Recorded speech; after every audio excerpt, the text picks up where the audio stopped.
اگر اپنی آنے والی نسلوں کی ایمان کی فکر آپ نے نہیں کی۔ یہ سال میں ہزاروں جلسے آپ کرا رہے ہیں، بہت اچھی بات ہے، جلسے ہونے چاہیے، تقریریں ہونی چاہیے، مگر تقریر سال میں ایک بار ہوتی ہے میرے بھائی۔ آپ کے بچوں کو دین کی تعلیم کنٹینیو ملنی چاہیے۔ آپ کا بچہ، آپ کی بچی کانوینٹ اسکول میں پڑھ رہا ہے، آپ کی لڑکی کالج میں پڑھ رہی ہے، اسے دین کے نام پر کوئی معلومات نہیں ہے، اس لیے اپنے بچوں کی فکر کرو، اپنی آنے والی نسلوں کی فکر کرو، اپنے بچوں کو توحید سکھاؤ۔ آج کی میری تقریر کا جو عنوان ہے بڑا اہم عنوان ہے۔ ہم اور آپ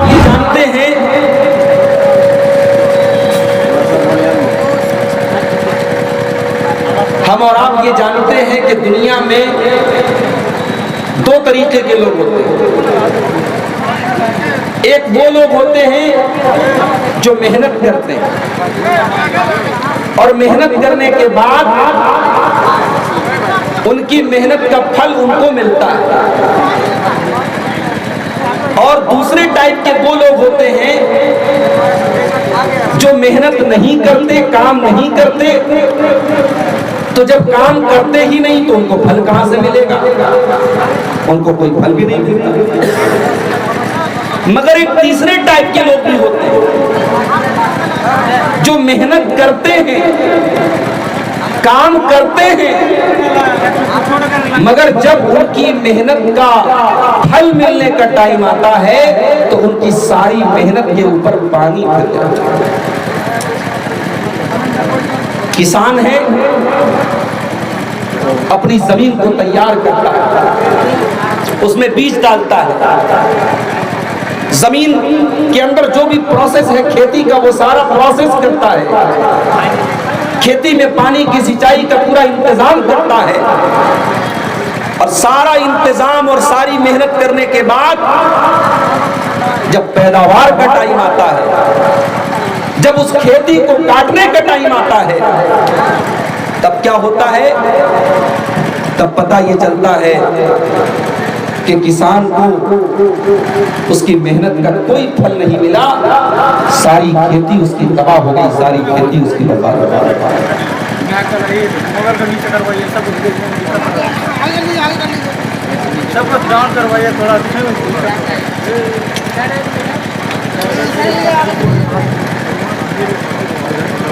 میرے بھائیوں، ہم اور آپ دنیا میں نیکیاں کرتے ہیں، نماز پڑھتے ہیں، رمضان کا مہینہ آتا ہے ہم روزے رکھتے ہیں، اللہ تعالیٰ ہمیں طاقت دیتا ہے ہم حج کرتے ہیں، عمرہ کرتے ہیں، مدرسوں میں چندہ دیتے ہیں، مسجدوں میں چندہ دیتے ہیں، غریبوں کو زکوٰۃ دیتے ہیں۔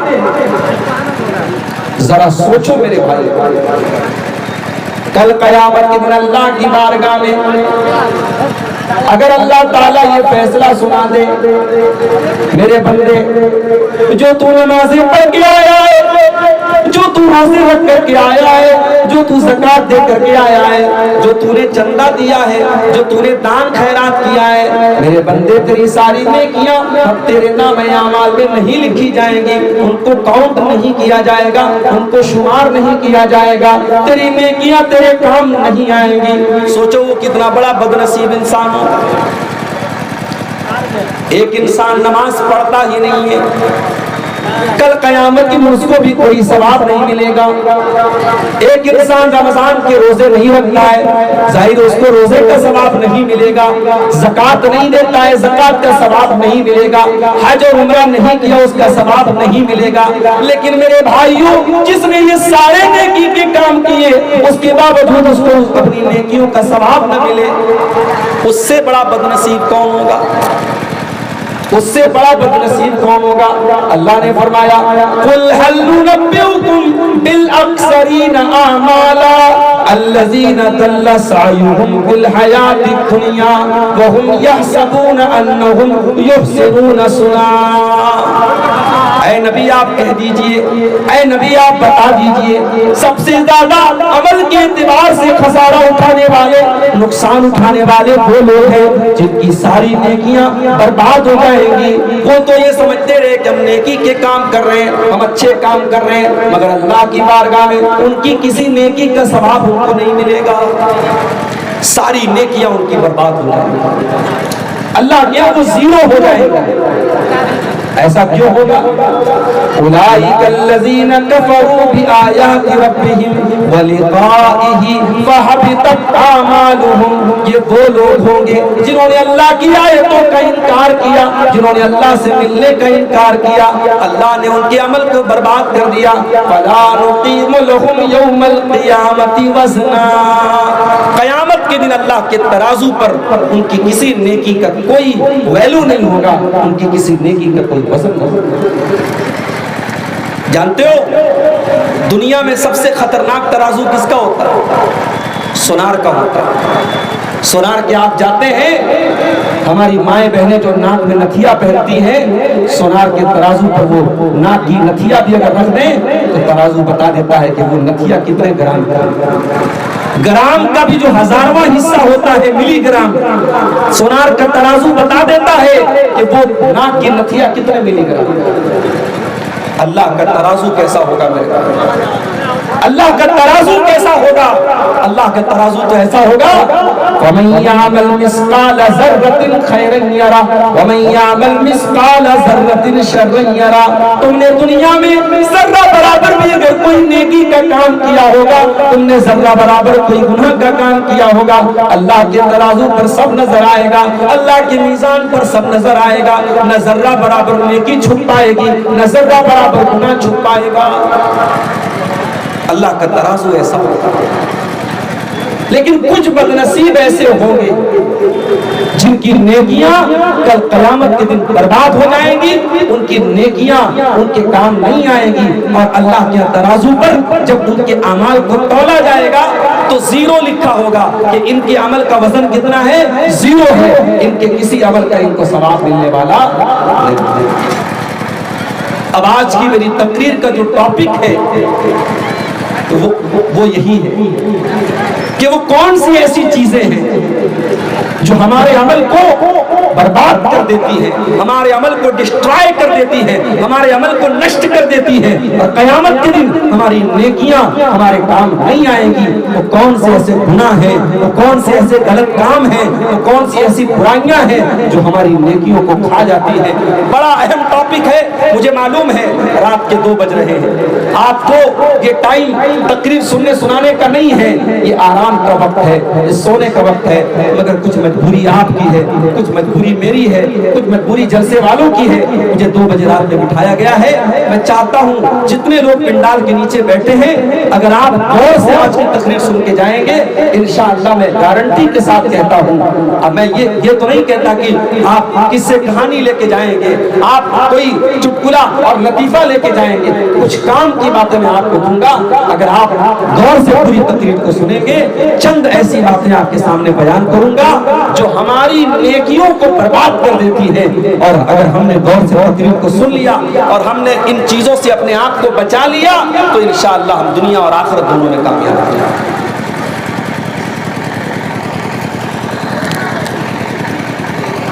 اب یہ سب نا جو کرنا ہے کر لو، بعد میں کوئی تماشا مت کرو۔